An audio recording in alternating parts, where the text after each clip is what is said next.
आज Doubtnut app download करें। Doubtnut पर अपने सभी गणित, रसायन विज्ञान, भौतिक विज्ञान और जीव विज्ञान के डाउट्स का करो सफाया। बस प्रश्न की फोटो खींचो, एक ही प्रश्न को क्रॉप करो और तुरंत वीडियो सोल्यूशन पाओ। अभी डाउनलोड करें। आप सबों का डाउनलोड में स्वागत है। आज का प्रश्न है, निम्न में से किन्हीं दो पर टिप्पणी लिखिए। एक है तप्त स्थल, दूसरा है उत्तक संवर्धन और तीसरा है प्लाज्मिड। तो बच्चों, क्योंकि हमें किसी दो पर टिप्पणी लिखना है तो हम लोग टिप्पणी लिखने वाले हैं, एक तो तप्त स्थल के ऊपर और दूसरा प्लाज्मिड के ऊपर। तो चलिए शुरुआत करते हैं तप्त स्थल से।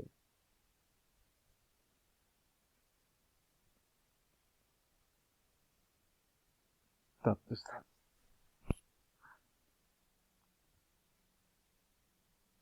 तप्त स्थल की बारे में सबसे पहले नॉर्मन मेयर ने बताया था। नॉर्मन मेयर के द्वारा ये विचार सबसे पहले रखा गया था तप्त स्थल के बारे में। इनका कहना था कि पृथ्वी में कुछ ऐसी जगहें हैं जहां पर अत्यधिक जैव विविधता है, परंतु ये स्थान जो है आज के दिन में संकटग्रस्त है।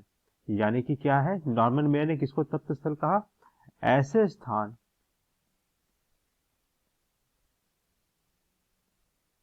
स्थान जहां अत्यधिक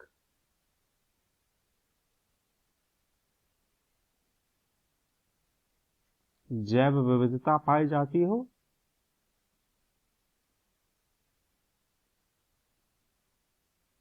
जैव विविधता का मतलब हम जानते हैं कि जैव विविधता का मतलब होता है ऐसे जगह जहां पर कि अत्यधिक विभिन्न जाति के या फिर प्रजाति के जो जीव पाए जाते हैं, उसको उस जगह की जैव विविधता कहा जाता है।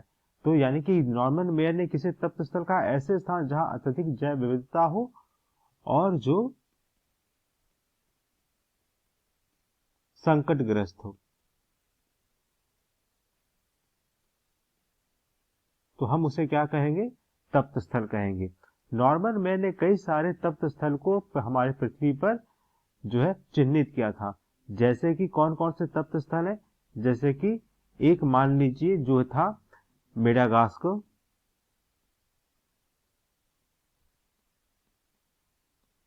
मेडागास्कर का क्षेत्र, उसके बाद अमेजन क्षेत्र,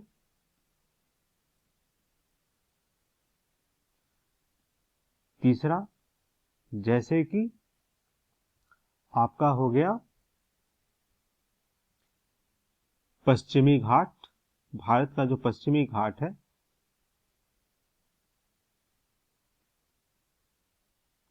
तो ये क्या है? एक प्रकार से तप्त स्थल है, क्योंकि यहाँ पे अत्यधिक जैव विविधता भी पाई जाती है, लेकिन ये जैव विविधता जो है वो आज संकटग्रस्त हो रही है। यानी कि इन इलाकों में बहुत तेजी से जो जैव विविधता, यानी कि जो विभिन्न प्रकार के जाति प्रजाति के जीव हैं, उनका नाश हो रहा है। और अगर इनको तुरंत संरक्षित नहीं किया जाए तो यहाँ पे कई सारे जो जातियां हैं वो लुप्त प्राय हो जाएंगी। तो ऐसे स्थल को हम लोग क्या कहते हैं? तप्त स्थल कहते हैं। अब चलिए, जो दूसरा जिसके ऊपर हम टिप्पणी करने जा रहे हैं वो है प्लाज्मिड।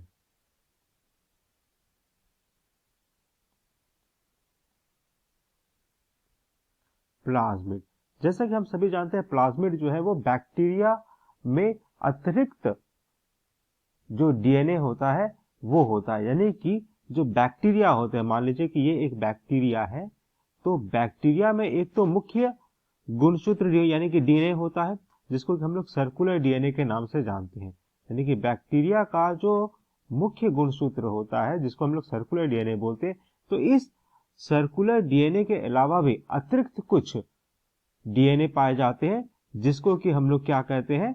प्लाज्मिड कहते हैं। तो ये हो गया प्लाज्मिड। अब ये प्लाज्मिड की खासियत क्या होती है कि ये प्लाज्मिड जो होते हैं, अगर इसको बैक्टीरिया के कोशिका से बाहर भी निकाल दिया जाए तब भी जो बैक्टीरिया है वो मरेगा नहीं। दूसरी बात यह है कि ये प्लाज्मिड ऐसे डीएनए होते हैं जो कि किसी बाहर के किसी जीन को भी स्वीकार कर लेते हैं। यानी कि ये जो अगर प्लाज्मिड है, कुछ इस तरीके से समझे कि ये एक प्लाज्मिड है, ये एक प्लाज्मिड है और यहाँ पे क्या होगा, यहाँ पे मान लीजिए कि ये लाल रंग से हमने कुछ जीन्स को दिखा दिया, यानी कि डीएनए, और डीएनए में ये कुछ जीन्स है। ये बैक्टीरिया का अपना जीन है। अगर हम चाहें तो इस जीन की जगह पे किसी दूसरे जीव का जो जीन है वो भी यहाँ पर ला के लगा सकते हैं, और जो प्लाज्मिड है इसे बहुत ही सहज स्वीकार कर लेता है, और अब जो नया जीन आया उसके अनुसार जो है ये नया प्रोटीन का निर्माण करने लगता है। इसलिए प्लाज्मिड के कारण ही बैक्टीरिया का आज जो है वो जैव प्रौद्योगिकी में बहुत बड़े स्तर पर इस्तेमाल हो रहा है। तो ये हो गया प्लाज्मिड। तो प्लाज्मिड क्या हुआ, प्लाज्मिड जो होते हैं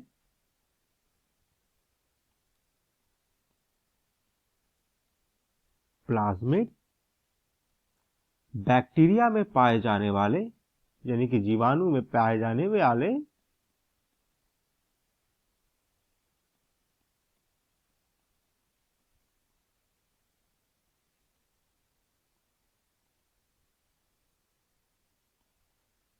अतिरिक्त डीएनए होते हैं।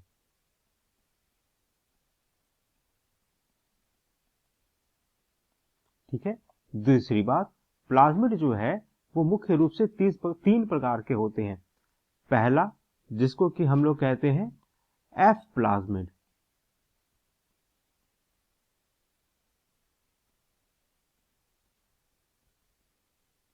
ये जो एफ प्लाज्मिड होता है इसका इस्तेमाल जो है, हम जानते हैं कि बैक्टीरिया, कुछ बैक्टीरिया जो है वो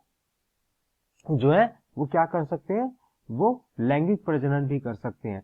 तो उस स्थिति में ये प्लाज्मिड जो है वो एक बैक्टीरिया से दूसरे बैक्टीरिया में स्थानांतरित होता है, और जो जीन है वो एक बैक्टीरिया का दूसरे बैक्टीरिया में चला जाता है। तो उसके लिए कौन सा बैक्टीरिया जिम्मेदार है, एफ प्लाज्मिड, यानी कि ये लैंगिक प्रजनन के लिए, बैक्टीरिया में लैंगिक प्रजनन के लिए जिम्मेदार है।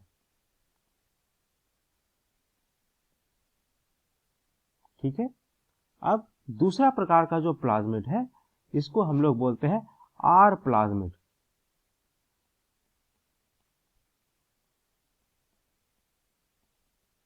अब ये जो आर प्लाज्मिड होता है ये क्या करता है, ये बैक्टीरिया में जो जैविक प्रतिरोधी क्षमता जो होती है उसके खिलाफ जो है वो काम करता है। जैसे कि मान लीजिए कि जब आपको कोई बैक्टीरिया के कारण आप बीमार हो गए हैं तो उस स्थिति में आप एंटीबायोटिक लेना शुरू कर देते हैं।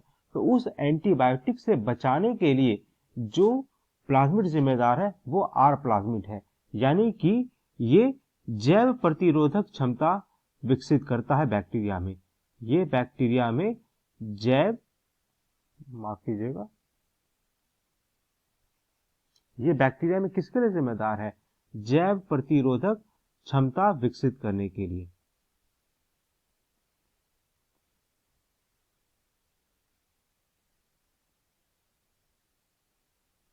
ठीक है। और तीसरा प्रकार का जो प्लाज्मिड है उसको हम लोग कॉल प्लाज्मिड बोलते हैं। कॉल प्लाज्मिड, ये कॉल प्लाज्मिड क्या हुआ, हम जानते हैं कि कई बार जब बैक्टीरिया से हम संक्रमित हो जाते हैं तो बैक्टीरिया क्या करते हैं, हमारे शरीर में कई प्रकार के हानिकारक रसायन पैदा करते हैं जिससे कि हमें कई प्रकार की समस्या हो जाती है। तो ये जो रसायन पैदा कर रहे हैं वो कौन पैदा कर रहे हैं, कॉल प्लाज्मिड। तो कॉल प्लाज्मिड क्या कर रहे हैं, एक प्रकार से हमारे खिलाफ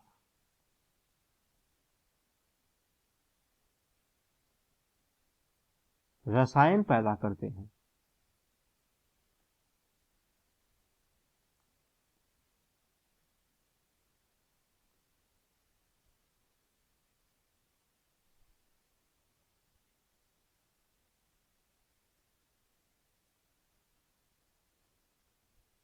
तो इस प्रकार से जो है प्लाज्मिड होते हैं। उम्मीद है आपको आपके प्रश्न का उत्तर मिला होगा। धन्यवाद। कक्षा 6 से 12वीं से लेकर नीट, IIT, JEE वो एडवांस के लेवल तक 1 करोड़ से ज्यादा छात्रों का भरोसा। आज ही डाउनलोड करें डाउटनेट ऐप या व्हाट्सएप करें अपने सारे डाउट्स 8400 400 400 पर।